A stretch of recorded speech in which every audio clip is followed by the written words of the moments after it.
So basically, Avonlea's resident nosy neighbor, Mrs. Rachel Lynde, is doing her daily main character monitoring when she spots Matthew Cuthbert, who usually has terminal social anxiety, driving out of town dressed like he's going to a red carpet. Her curiosity is officially spiked, so she pulls up to Green Gables that evening to get the tea. When she gets there, Matthew's strict sister Marilla drops a massive plot twist. She and Matthew are adopting an orphan boy from Nova Scotia to help Matthew out on the farm since he's in his elderly era 60+. Mrs. Rachel immediately panics and starts doom posting in real life, dropping a whole lecture on how adopting a random kid is a massive red flag. But Marilla stands on business and stays unbothered. Rachel leaves ASAP to spill the tea to the rest of the group chat, already feeling bad for this poor kid who has no idea he's about to move into the ultimate beige flag strict parent household. So, Matthew Cuthbert is doing his 8-mile trek to Bright River. It's peak cottagecore, blooming trees, sweet air, total aesthetic vibes. Matthew is in his peaceful solo era, except for the part where he has to nod at women on the road. See, Matthew has terminal social anxiety. He's convinced every woman in Avonlea is roasting his messy long hair and beard. And honestly, the man has looked 60 since he was 20, so maybe he's not wrong. He gets to the station, but the train is MIA. He walks onto the platform and it's totally empty, except for this kid sitting on a literal pile of roof shingles at the far end. Matthew does his classic move, complete eye contact avoidance, ignoring her intense main character energy. He finds the station master, and the guy drops a massive plot twist. The 5:30 train left 30 minutes ago, bro, but it dropped off a girl for you. She's sitting on the shingles because the waiting room wasn't imaginative enough. Honestly, she's a total weirdo. Matthew's brain basically short circuits. He didn't order a girl, he ordered a boy. But the station master just shrugs, says there was a mix-up with Mrs. Spencer, and bounces to go eat dinner.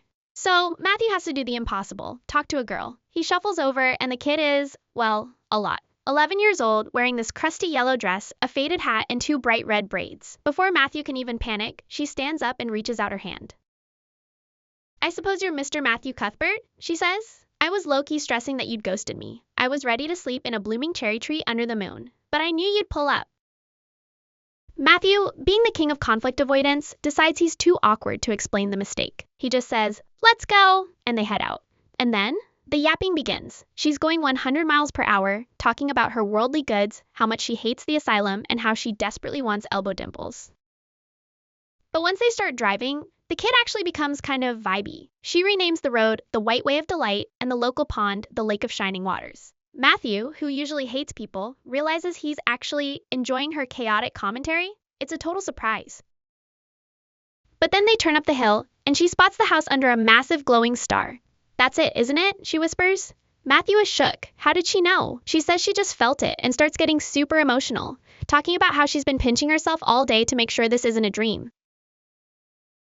Matthew is hit with a wave of pure, unadulterated guilt. He realizes Marilla is about to absolutely destroy this poor girl's soul, and he feels like he's about to commit a crime. They pull into the dark yard, and she whispers, "Listen to the trees talking in their sleep. What nice dreams they must have." She grabs her crusty bag and follows him inside, completely unaware that her whole world is about to get rocked. Chapter 3! So, boom! Matthew shows up to the house with a girl instead of the farmhand boy they ordered, and Marilla is literally gagged. She's giving, "Who is this?" And Matthew is just like, "Bestie, the boy wasn't there, so I brought the girl." Anne realizes she's an unwanted plot device and immediately enters her everything is a tragedy era. She starts sobbing like it's the end of the world, which, honestly, fair. She tries to get them to call her Cordelia because Anne is a flop and lacks aesthetic. She's also pressed about the spelling, insisting on Anne with an E because it looks more distinguished. Main character energy, honestly. Marilla is trying to be a hater, but Matthew is low-key obsessed with her. He's out here saying she's interesting, while Marilla is like, "This girl is a chatty nightmare. Ship her back to the asylum immediately." Anne is basically in her villain origin story, sitting in a super stiff, depressing room, crying herself to sleep, while the adults argue about whether or not to send her back. It's giving high-stakes, low-vibe drama.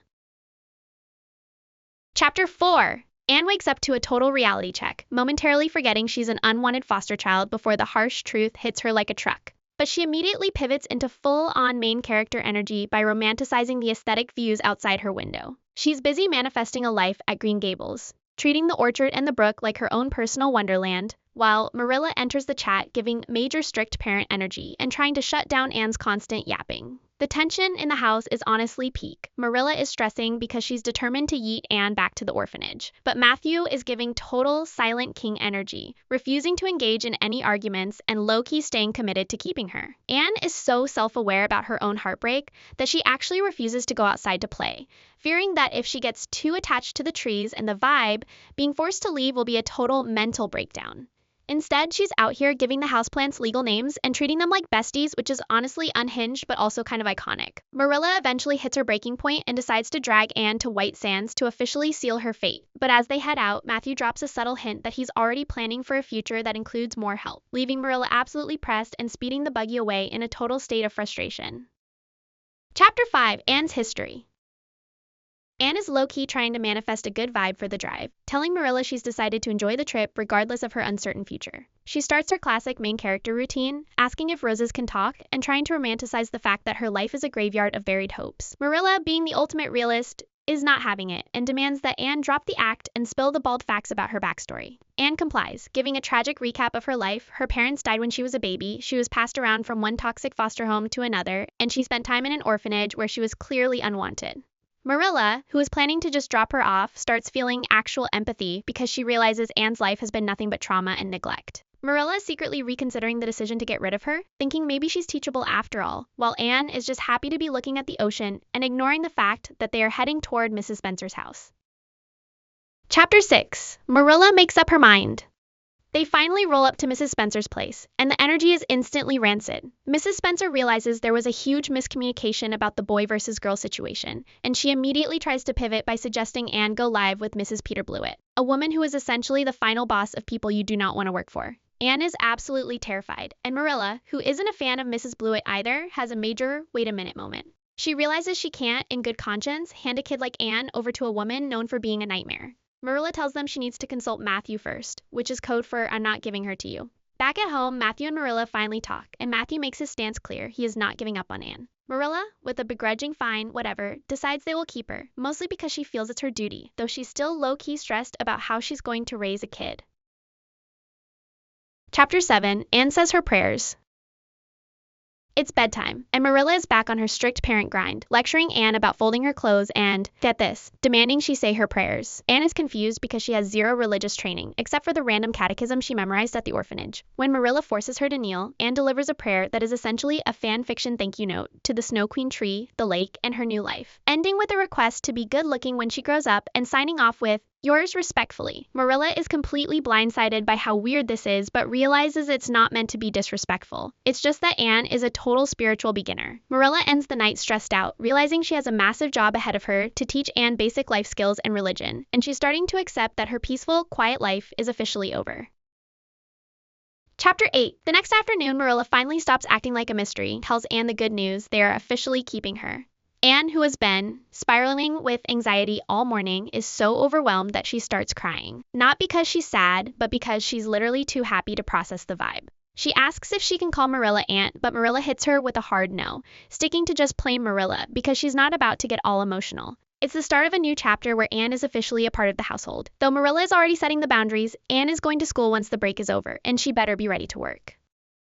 Marilla starts the process of civilizing Anne, forcing her to learn the Lord's Prayer as a lesson in discipline. Anne, ever the main character, is low-key obsessed with the poetic rhythm of the words, even if she doesn't quite get the religious weight behind them. She starts drilling Marilla on whether she'll ever have a bosom friend in Avonlea, specifically asking if Diana Barry is pretty, because God forbid her bestie has red hair. Anne then drops the lore on her previous imaginary best friends, Katie Maurice, a girl who lived in a literal piece of furniture, and Violetta, who lived in an echo. Marilla is having none of it, telling her to stop acting like her daydreams are real. Anne ends the scene in her room, trying to manifest a luxury aesthetic by renaming herself Lady Cordelia Fitzgerald, but ultimately decides that being Anne of Green Gables is a total vibe after all.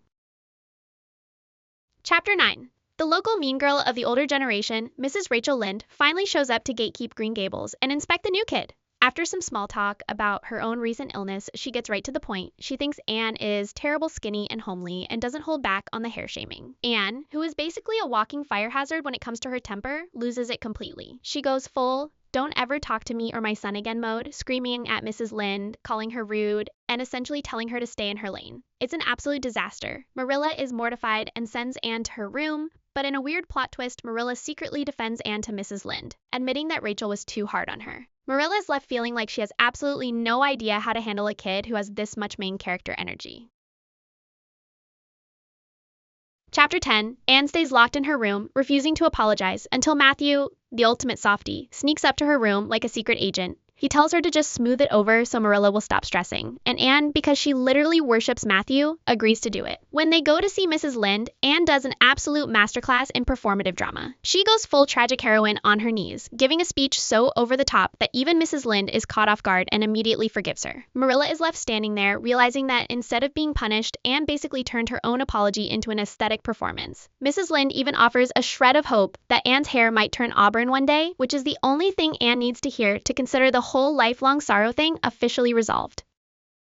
Chapter 11, Anne is back from her first Sunday school, and she's giving Marilla the full tea on the experience. She's honestly unimpressed, noting that Mr. Bell's prayers were boring and the sermon was way too long, a take that Marilla in her secret heart actually agrees with. Anne tried to romanticize her day by imagining her sleeves were puffed, a total fail, and found herself more interested in the tragical wording of a poem called "The Dog at His Master's Grave" than the actual lesson. Marilla is stressed because she knows she should be correcting Anne's critical attitude, but she feels personally called out by how much sense Anne is actually making.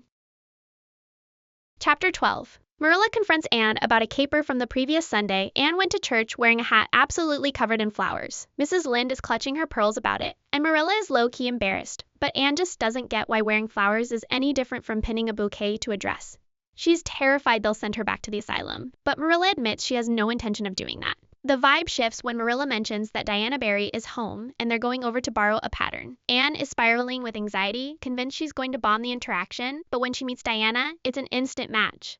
They go into the garden, and Anne demands that Diana swear yayyyy, solemnly promise to be her bosom friend for life over an imaginary stream. They're officially besties, and Anne is on cloud 9, leaving Marilla to admit, despite her no-nonsense energy, that she's actually growing really fond of the kid. Chapter 13. It's August, and Anne is in full-blown main character mode because a Sunday school picnic is coming up. She's supposed to be sewing, but she's busy daydreaming and talking the ears off Matthew, who loves it, and Marilla, who is trying to stay strict. Anne is obsessed with the idea of the picnic, especially the ice cream, which she's never tasted. Marilla's trying to teach her to be steady, but Anne is just too busy planning their playhouse, Idlewild, and thinking about Willowmere, a pool she named after a book. Even when Marilla tries to shut her down, Anne remains undeterred, convinced that looking forward to the future is the best part of life. Chapter 14. The vibe takes a nosedive when Marilla's prized amethyst brooch goes missing. Marilla recalls seeing Anne in her room, and Anne admits she tried it on, but she insists she put it back. Marilla, convinced Anne is lying and being sly, tells her she's not leaving the room until she confesses. Anne maintains her innocence, but Marilla isn't buying it. The picnic day arrives, and Anne is still stuck in the East Gable, begging to be let out for just the afternoon. Marilla stays firm. No confession, no picnic. Matthew is sweating, clearly feeling bad for the kid, but he refuses to interfere because he's scared of Marilla. Marilla is now in a fearful state of mind, feeling like the ultimate responsibility of having a child she can't trust is finally setting in. Anne sits on her bed, pale and resolute, and delivers a confession about the amethyst brooch. She tells Marilla a wild, tragic story. She took it, it looked so beautiful that she couldn't resist, and while she was walking and being the Lady Cordelia Fitzgerald, she leaned over the bridge and watched the brooch slip through her fingers and sink into the lake of shining waters forever. Marilla is furious, not just about the loss of the heirloom, but because Anne seems so detached and unrepentant. She denies Anne the picnic, which is the only thing the girl actually cares about. Anne throws an absolute tantrum, leading Marilla to wonder if she's made a massive mistake in keeping her.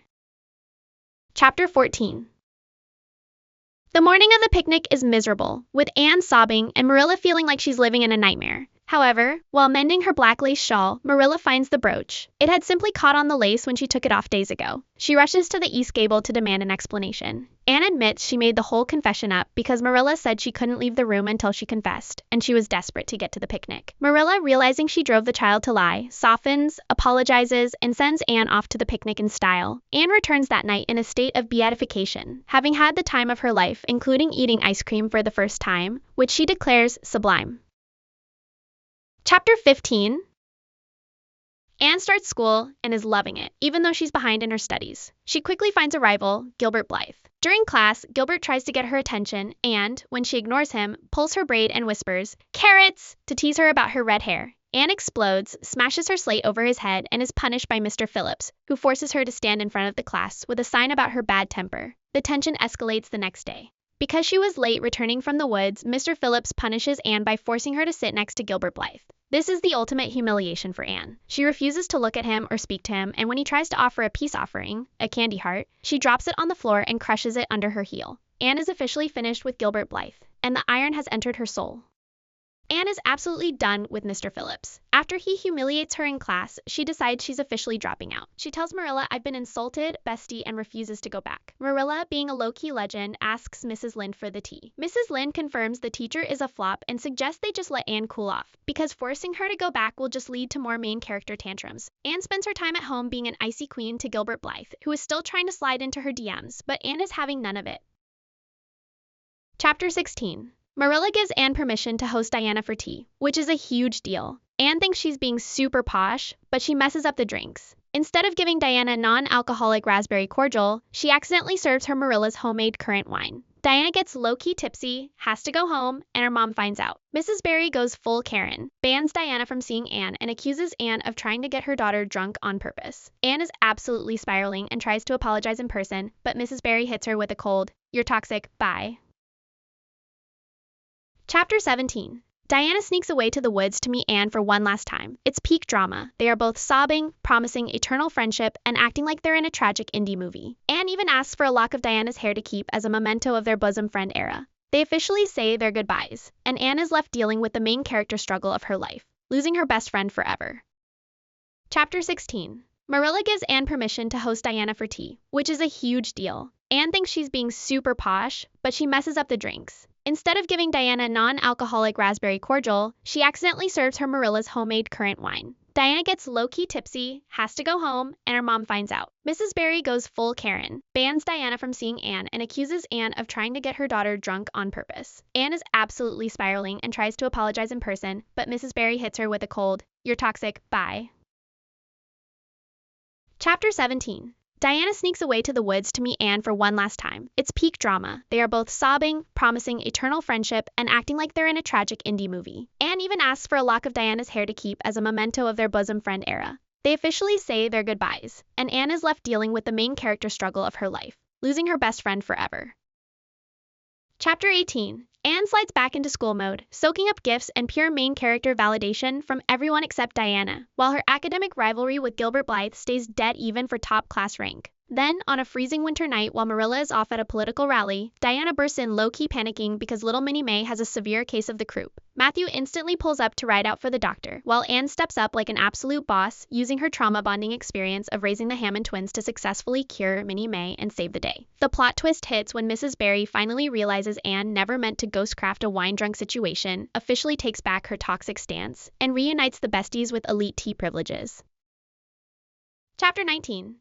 Anne and Diana start low-key acting like secret agents, setting up a candle and cardboard signaling system to chat at night, which leads Diana to drop the ultimate invite for her birthday sleepover and a trip to the local debating club concert with her cousins. It's got everything: recitations, choir vocals, and a speech from the minister, and Anne is ready to risk it all to go. Unfortunately, Marilla instantly locks it down, claiming Anne is way too young for night out events and leaving her devastated, until Matthew low-key steps in to back her up and challenge Marilla's strict rules. After Matthew low-key steps in to back Anne up against Marilla's strict rules, she finally gets to hit up the Avonlea Debating Club concert in a horse-drawn sleigh, living her absolute best main character life watching recitations and choir vocals. The night ends in absolute chaos when Anne and Diana race to jump onto the spare room bed, only to accidentally body slam Miss Josephine Barry, Diana's strict, wealthy, 70-year-old great-aunt who is sleeping there, while the old lady is ready to pack her bags and cancel everyone. Anne low-key walks straight into the lion's den, apologizes with her signature elite vocabulary, and somehow completely wins her over, turning a massive disaster into a core friendship. Chapter 20. Spring finally pulls up in Avonlea, and Anne is living her ultimate aesthetic life, gathering mayflowers and violets with the squad while keeping her academic rivalry with Gilbert Blythe on lock. Things get weird when Anne admits to Marilla that she and Diana invented a haunted wood in the spruce grove, complete with wailing white ladies, headless men, and floating child ghosts. Marilla is totally over the main character nonsense and, as a ruthless reality check, forces Anne to walk alone through the pitch-black spruce grove at night. Anne undergoes absolute psychological terror, dodging her own imaginary goblins, sprinting back home, swearing she's officially done with ghosts and sticking to basic reality from now on. Chapter 21. Anne gets completely swept up in the emotional waterworks of Mr. Phillips' departure, crying right along with the rest of the class even after trying to mentally replay all the times he was completely savage to her. However, the gloom instantly lifts with the 2-month summer vacation loading, plus the arrival of Avonlea's brand new minister and his super stylish wife who rocks puff sleeves. Anne immediately adopts Mrs. Allen as her newest kindred spirit, while Mrs. Lynde sizes up the new arrivals and decides their theology and housekeeping skills officially check out. Chapter 22. Anne scores an invite to tea at the manse and preps her ultimate layer cake masterpiece, only for a catastrophic mix-up to reveal she accidentally flavored the whole thing with anodyne liniment instead of vanilla. Mortified to her core and ready to fake her own disappearance, Anne bursts into tears upstairs before Mrs. Allen rolls up to comfort her, proving she's a total vibe and a true kindred spirit. Anne bounces back stronger than ever, eventually heading to her actual manse tea date, where she sings in the Sunday school choir trial run and gets low-key hyped about the brand new female teacher joining the roster. Chapter 23. The girls at Diana's party kick off a high-stakes game of dares, starting with caterpillars and fence walking until Josie Pye tries to flex on Anne. Feeling her main character honor totally compromised, Anne accepts an unhinged dare to walk the ridgepole of Mr. Barry's kitchen roof like an absolute daredevil. She successfully mounts the roof, but things instantly go sideways when gravity checks her ego, setting up a legendary disaster. Anne takes a dramatic header off Mr. Barry's kitchen roof, crashing straight through the Virginia creeper and rendering herself completely unconscious after fainting from the pain, of course. Carried home by Mr. Barry, Anne's dramatic tumble forces Marilla to realize in a panic-stricken rush that Anne is literally the most important person in her life. Though the doctor locks her in with a broken ankle for 7 whole weeks, Anne's overactive imagination and constant stream of school visitors keep her thoroughly entertained through the entire ordeal. Chapter 24. Autumn brings a major vibe shift to Avonlea with crisp October weather and the arrival of Miss Stacy, a main character teacher who sets off a wave of field trips, physical culture drills, and dramatic recitation Fridays. Anne absolutely thrives under her mentorship, quickly pivoting her energy into the ultimate Christmas project, a massive schoolhouse concert to fund a new flag. While Marilla low-key grumbles about the ensuing chaos, Anne throws herself headfirst into choruses, dialogues, and a high-stakes tableau role as Hope, completely ignoring Josie Pye's petty jealousy over Fairy Queen casting. Chapter 25. Matthew experiences a low-key existential crisis in the kitchen after realizing Anne's wardrobe is completely lacking the puff sleeves everyone else is rocking. Terrified of facing William Blair's shop clerks, he wanders into Lawson's store, has an absolute breakdown dealing with a flashy clerk and 20 pounds of brown sugar, and ultimately calls in Mrs. Lynde to secretly orchestrate the project. Christmas morning delivers the ultimate plot twist when Matthew gifts Anne a gorgeous brown Gloria dress featuring massive, ballooning, ribbon-trimmed puff sleeves, driving Anne to tears of pure, unadulterated joy. Christmas morning delivers a double plot twist when Diana rolls up with Aunt Josephine's gift package containing a gorgeous pair of kid slippers with beaded toes, saving Anne from having to awkwardly shuffle around in Ruby Gillis's oversized shoes. The evening concert is a massive cultural triumph for Avonlea where Anne slays her recitations, perfectly channeling the main character energy of her ballooning puff sleeves to conquer her stage fright and even winning over a teary-eyed Mrs. Sloane with her elite-level dramatic groaning. Chapter 26. Avonlea School enters its post-concert slump until Miss Stacy drops a brand new side quest, a weekly story writing assignment that officially births the Secret Story Club. Anne channels her inner dramatist to write The Jealous Rival, a tragic masterpiece featuring star-crossed lovers, rival maidens with purple eyes, and a dramatic cliffside drowning, completely blowing Diana and the girls away while keeping Marilla low-key rolling her eyes at all the fiction. Chapter 27. 13-year-old Anne gets completely scammed by a traveling German peddler selling a 75-cent bottle of guaranteed raven black hair dye for 50 cents, only to wake up with hair a horrific, toxic shade of neon green. After exhausting every possible shampoo routine and suffering through a week of pure psychological trauma, Anne finally has to let Marilla ruthlessly chop and shingle her hair right down to the scalp, forcing her into a tragic, self-imposed mirror ban as penance for her ultimate vanity. Anne's closely cropped, shingled hair instantly shakes Avonlea School with pure, unadulterated shock, though nobody, not even savage Josie Pye, guesses she accidentally neon-dyed it. Anne leans hard into her virtuous martyr era, taking the schoolyard burns as cosmic penance for her vanity while proudly rocking a black velvet snood and bow over her growing curls. Marilla plays it cool, secretly soaking up Anne's endless chatter because her chronic headaches are officially getting way worse. Chapter 28. The girls pivot from their now-demolished playhouse to peak dramatic water sports on the pond, convincing Anne to play Tennyson's Lily Maid Elaine by floating down on a leaky flat-bottomed dory wrapped in a black shawl and piano scarf. The flat immediately springs a massive leak and starts taking on water, forcing Anne to ditch her dramatic death pose, swim scramble up a slimy bridge pile, and get dramatically rescued by none other than her ultimate enemy, Gilbert Blythe. When Gilbert tries to olive branch and clear the air, Anne stiff-arms him completely, marching home to process her trauma and concluding that trying to live out romantic poetry in Avonlea is an absolute hazard. Chapter 29. 13-year-old Anne gets the golden ticket of a lifetime when Aunt Josephine invites her and Diana to Charlottetown for the agricultural exhibition, rocking a brand new navy blue suit and a high-key trendy blue velvet cap with gold tassels. The trip is an absolute main character montage of horse races, balloon ascents, fortune-telling parrots, and a mind-blowing classical concert where a prima donna in diamonds sings them into tears. After a late-night ice cream run that feels wonderfully scandalous, Anne happily decides she'd ultimately rather sleep safe and sound in her East Gable than live the permanent city life. Chapter 30. 13-and-3/4-year-old Anne gets a massive purpose in life when Miss Stacy organizes an elite Queen's Academy entrance class, prompting Matthew and Marilla to proudly sponsor her teacher training track. While Diana gets left out of the study circle, Anne dives headfirst into Latin verbs and fierce, low-key academic rivalry with Gilbert Blythe, who stubbornly ice-teals her every turn while she secretly wishes she hadn't been so proud back on the pond. Chapter 31.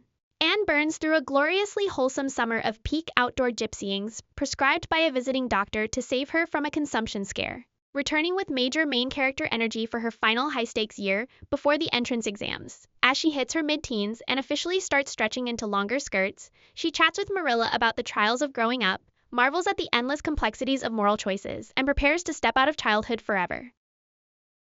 Anne hits her mid-teens, growing 2 inches in a single summer, and fully embracing a stylish new dark green dress with a trendy flounce that gives her a major confidence boost for the academic grind. As the fateful entrance exams loom ahead like a final boss, Anne battles intense test anxiety and nightmares where Gilbert Blythe's name sits at the top of the pass lists while hers is completely missing in action. Under Miss Stacy's brilliant guidance, the Queen's class pushes through a high-stakes winter of intense study, leaving Marilla to experience a bittersweet pang of grief over watching her little orphan girl officially transform into a grown-up young woman. Chapter 32. Anne survives the brutal Charlottetown entrance exams through sheer willpower and a lot of nail-biting, then goes through a torturous 3-week waiting period before the pass list finally drops in the local paper.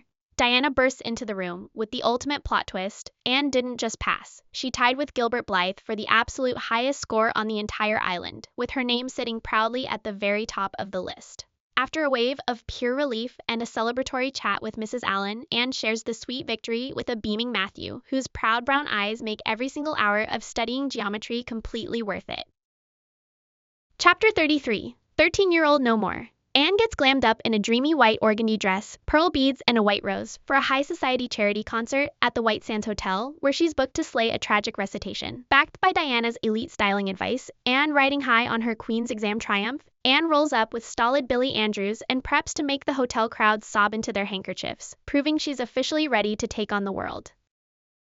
Chapter 33. 13-and-3/4-year-old No More. Anne steps out in a dreamy white organdy dress, pearl beads, and a white rose for a high society charity concert at the White Sands Hotel, where she initially feels completely countrified and stage-struck among the glittering city crowd. After watching a pro elocutionist and spotting Gilbert Blythe's taunting grin in the audience, Anne channels pure main character energy to deliver a stellar recitation, winning over an American millionaire's wife, earning an enthusiastic encore, and happily realizing she wouldn't trade being Anne of Green Gables for all the diamonds in the world.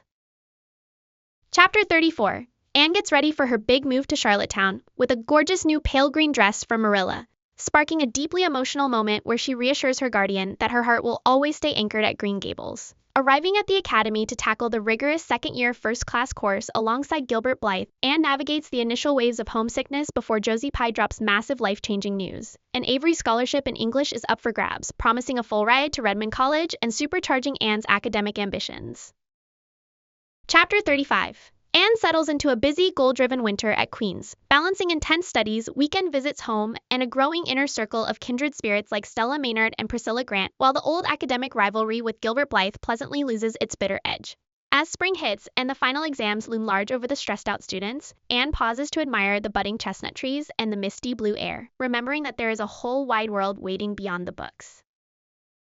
Chapter 36. Anne secures the coveted Avery Scholarship despite Gilbert Blythe taking the gold medal, leading to a triumphant commencement where a proud Matthew and Marilla beam over her success before returning home to a peaceful Avonlea. However, the joyful homecoming is soon overshadowed by dark clouds. Matthew's worsening heart trouble, Marilla's painful failing eyesight, and the devastating news that the Abbey Bank has completely collapsed, wiping out every single penny of their life savings. Chapter 37. Tragedy strikes Green Gables. When Matthew suffers a fatal heart attack, instantly triggered by the shock of the bank failure, plunging Anne and Marilla into profound, agonizing grief. Surrounded by white, old-fashioned garden flowers and supported by the comforting presence of friends like Mrs. Allen and Diana, Anne weeps out her heartbreak in the quiet night, ultimately finding a fragile peace in realizing that the beautiful world of blossom and friendship still calls to her even in the shadow of loss. Chapter 38. Confronted by Marilla's looming threat of total blindness if she continues to strain her eyes and the harsh reality that they may be forced to sell Green Gables to survive, Anne bravely sacrifices her lifelong dream of attending Redmond College on the Avery Scholarship. Choosing instead to stay home, care for Marilla, and teach at a nearby school, Anne steps up to face the future with a mature, hopeful spirit, happily embracing the mysterious bend in the road as she sets out to build a new life rooted in love and duty at the dear old farm. Chapter 38. Anne officially steps into her new life at Green Gables by sacrificing the Avery Scholarship and staying home to care for Marilla's failing eyesight, discovering that Gilbert Blythe selflessly surrendered the Avonlea School to White Sands so she could secure the local teaching position. After a touching reconciliation that turns their old childhood rivalry into a deep, lasting friendship, Anne sits at her bedroom window in the scented summer dusk, deeply content with her choices, her horizons happily closed in by duty yet rich with the quiet joy of dreams, kindred spirits, and the mysterious promise of the bend in the road.